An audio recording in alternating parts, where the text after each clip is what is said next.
Do you want better sex but freeze the moment you try to ask for something new in the bedroom? Well, you're not alone and you are not broken. You are just human because most of us have never been taught how to talk about what we want and desire in bed.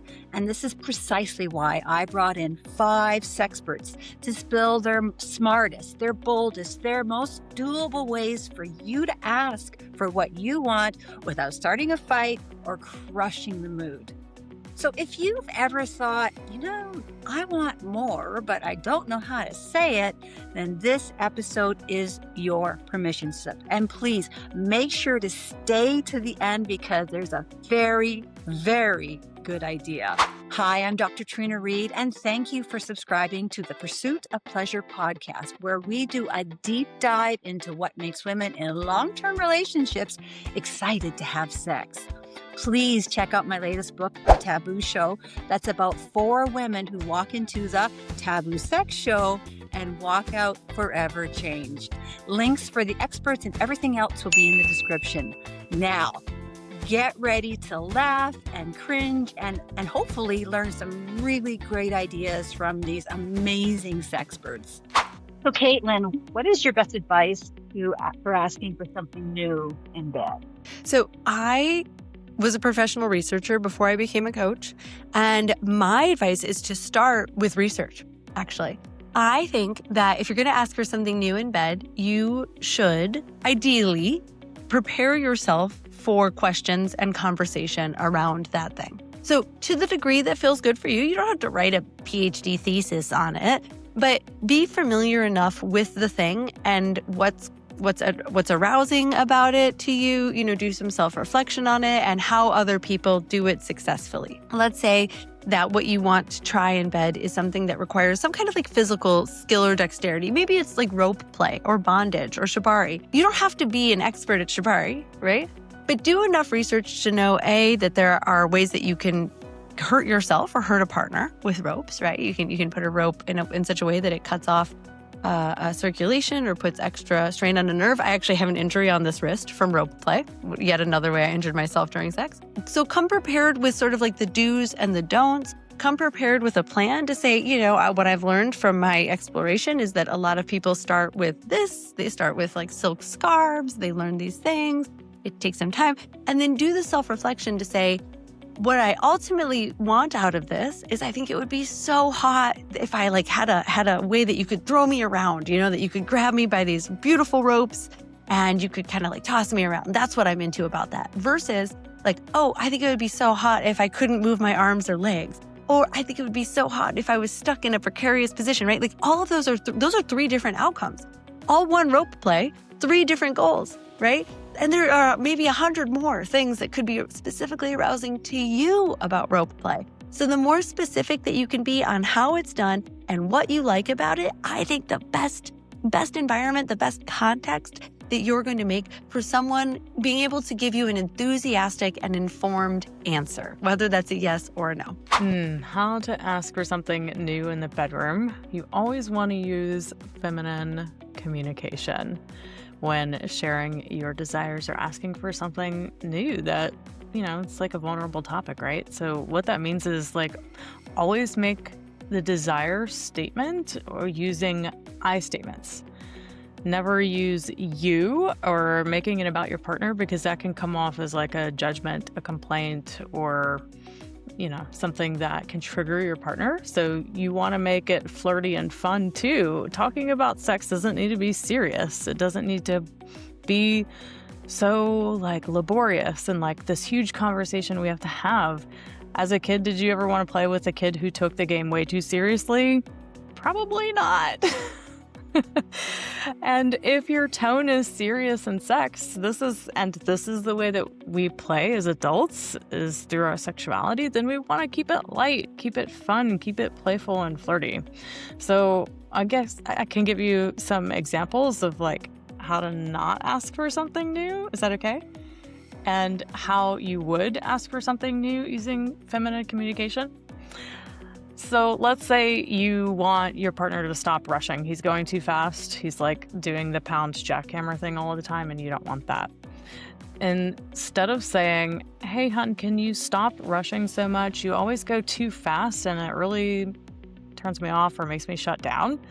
Like, just feel the criticism in that, right? Like that puts your partner on defense. It activates their nervous system. But the feminine communication way of saying that would be something like this. Hey, honey, lately I have been noticing that I crave more slowness and connection in our intimacy. And I would love to explore what that would look like with you. Do you see the difference in the tone? Yes, that one feels so light and inviting, and it's definitely not a complaint. So that's one example. There are many more that I could give, but that's all I'll do for now. So feminine communication is not about asking for less or like diminishing your request, but it's about asking in a way that doesn't come off as criticism, judgment, or complaining.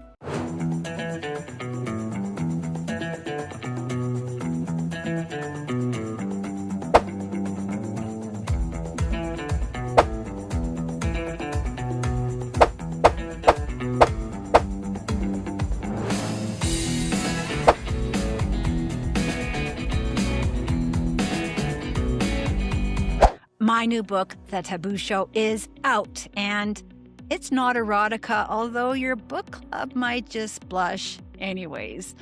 It's a woman's fiction for anyone who's juggling marriage and motherhood and careers and the quiet thought of, is it just me? 4 female friends walk into the Taboo Sex Show, and instead of steam, they get truth and some laughter and some very real self-reflection. Think Working Moms meet Leanne Moriarty, but with more heart and fewer perfect lives. The Taboo Show is funny and honest, a little provocative, and it's basically therapy, but cheaper. The Taboo Show is about friendship, not fantasy, and it might just start the best conversation you've had in years.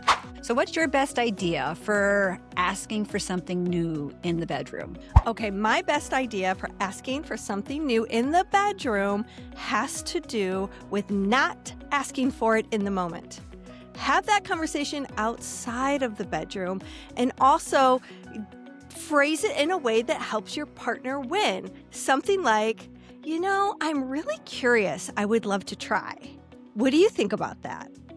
Instead of starting with a complaint or a criticism, which sets your partner up to be defensive instead of setting them up to be curious and inspired and excited.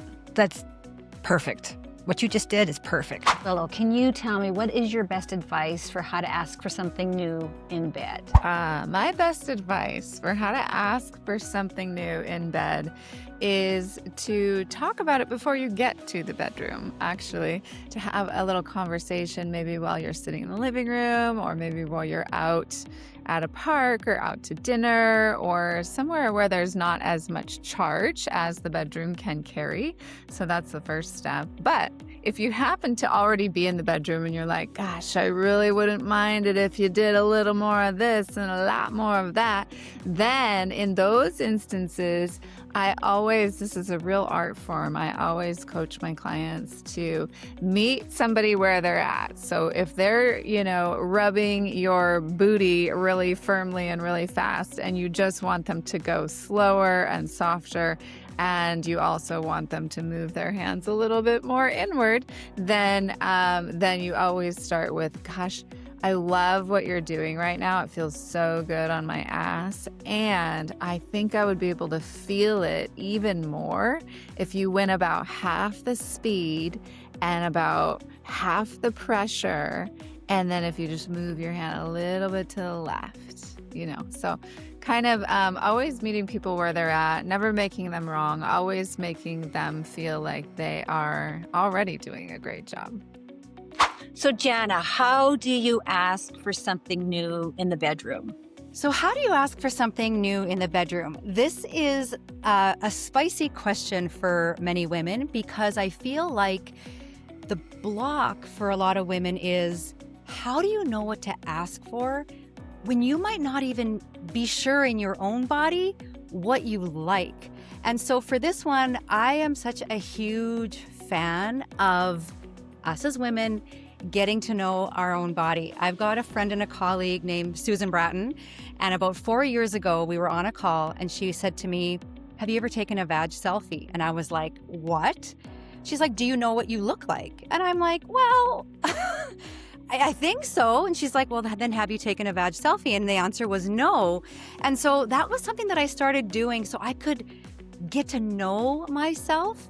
And then from there, I started creating this pleasure map in my body. And it didn't only mean hands on vulva, it meant, I love the inside of my elbow being caressed. I realized I loved my calves being scratched. And so that for me was actually a game changer for my husband in our relationship, because I could very confidently and clearly tell him what I wanted, what I liked, and he didn't have to guess.